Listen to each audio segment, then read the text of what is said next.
Custo de vida, emprego e desemprego, cesta básica, tarifas públicas, salário mínimo. Agora, na Brasil Atual, a análise do DIEESE. Nós vamos conversar com o diretor adjunto do DIEESE, José Silvestre. Bom dia, Silvestre. Bom dia, Glauco. Tudo bem contigo? Tudo certo. Silvestre, o que não está muito certo é a inflação no Brasil, né? Pressionado pela energia elétrica, o índice oficial da inflação no país voltou a acelerar e alcançou 1,16% em setembro, que é a maior taxa desde 1994, fase inicial ali do Plano Real, segundo dados do IPCA. Como é que você viu mais esse índice que confirma outros índices, inclusive a própria prévia da inflação, mostrando a alta dos preços de uma forma geral aqui no Brasil, Silvestre? Bom, o resultado para o mês de setembro da inflação, seja o IPCA, né, que é considerado a inflação oficial, e também o INPC, esse em particular foi mais elevado, né? Fechou o ano com 10,78, e o que é mais grave que, no caso do NPC, que a faixa de renda vai de 1 a 5 salários mínimos, que exatamente afeta mais diretamente as famílias mais pobres, né? Mas aí, Glauco, a gente tem a repetição do que a gente já vinha assistindo nesses últimos meses, ou seja, o que pressionou a inflação, né? Praticamente os mesmos itens. Dois itens, né, além dos alimentos. A tarifa de energia elétrica, né, que teve o maior peso, né, considerando o item individualmente, e, em segundo, os combustíveis, em particular o aumento da gasolina, né? E aí você teve também o aumento do conjunto de produtos alimentícios. Então, isso fez com que a inflação continuasse nesse ritmo acelerado, como a gente vem observando nos últimos meses. E aí eu acho que você tem fatores também que puxam esse índice para cima, quer dizer, além do próprio comportamento dos preços das commodities, né? No mercado internacional, você tem o câmbio, que também contribui para essa elevação, né, dos preços, de alguns preços internos, né? Particularmente dos derivados de petróleo. E é curioso, né? Porque a gente sempre tem, Silvestre, o governo alegando que, olha, a inflação, tanto o ministro Paulo Guedes quanto o presidente Bolsonaro dizendo que a inflação é um fenômeno mundial, que o Brasil não é o único afetado por isso agora durante a pandemia, mas a gente vê aqui que, segundo a própria OCDE, a Organização para a Cooperação e Desenvolvimento Econômico, ela faz uma previsão que já é considerada abaixo daquilo que vai ser, né? Uma inflação de 7,1% seria a terceira maior taxa inflacionária do mundo, né? Então, não é que o mundo inteiro vive processo inflacionário, é verdade, mas uma das piores inflações que está acontecendo agora é aqui no Brasil. Então, isso mostra que o governo tem responsabilidade a respeito dessa questão, porque é a condução do próprio governo que está levando a isso, Silvestre. Sim, é óbvio que o governo é responsável pela elevação da inflação.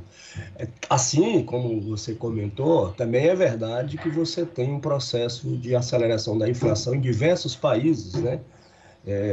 Vamos combinar que os preços das commodities têm aumentado, né? Enfim, entre outros produtos. Mas, Glauco, chama a atenção o seguinte, o governo, e particularmente aí o Bolsonaro, essa semana passada ele fez uma live comparando preços de produtos brasileiros no Brasil, né, com Estados Unidos, Europa, que é uma mentira. Pegou, por exemplo, o preço da carne moída de R$15, onde você vai achar carne moída ao preço patinho, ao preço de R$15. E aí ele compara com preço nos Estados Unidos, na Europa, enfim. Assim como pegou outros produtos que não tem nesse preço. O preço da carne moída está acima de R$30, né? Além disso, compara coisas que... uma coisa é o preço aqui no Brasil, comparado com os Estados Unidos, com a Europa, mas tem um elemento importante que ele não fez referência nenhuma, que é a questão da renda, né? Além de ser uma fake news que você tem preços Estou pegando carne, mas teve outros produtos, né? Então, assim, o governo tem responsabilidade, sim, né? Como a gente vem comentando, a taxa de câmbio é uma variável que tem... Puxa, e o próprio, né, vamos combinar, o próprio governo, né, tem contribuído para isso com as suas, digamos, o próprio presidente, com toda vez que ele dá a declarações, melhor dizendo, isso tem impacto, por exemplo, no comportamento da taxa de câmbio. Então, o governo tem responsabilidade, sim, sobre esse processo.